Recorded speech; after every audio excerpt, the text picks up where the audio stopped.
Hi friends, welcome to English Vinglish. இன்னைக்கு இன்ட்ரெஸ்டிங்கான word என்னதுன்னா ரைட்.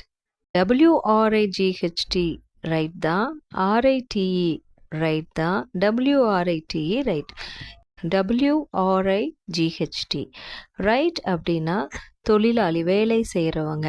இவங்க பார்த்திங்கன்னா கைவினை பொருட்கள் செய்கிறவங்க, மர வேலையில் செய்வாங்க இல்லையா, அவங்கள தான் ரைட் அப்படின்னு நம்ம சொல்லுவோம்.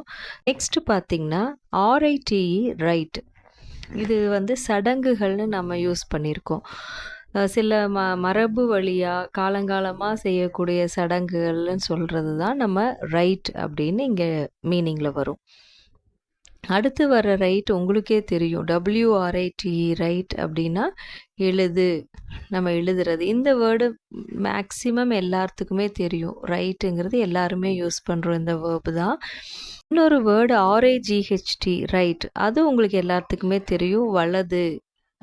இது எல்லாமே நமக்கு ஒரே சவுண்ட்ஸில் தான் வரும், பட் மீனிங் மட்டும் டிஃப்ரெண்ட்டு, ஸ்பெல்லிங்ஸும் டிஃப்ரெண்ட். ஸோ இங்கிலீஷில் இது மாதிரி நிறையா வேர்ட்ஸ் இருக்கும். நம்ம அதுக்குண்டான டிஃப்ரென்ஸ் மட்டும் தெரிஞ்சிட்டோம்னா ஈஸியாக நம்ம இங்கிலீஷ் கற்றுக்கலாம். Thank you friends. மறக்காமல் சப்ஸ்கிரைப் பண்ணுங்கள்.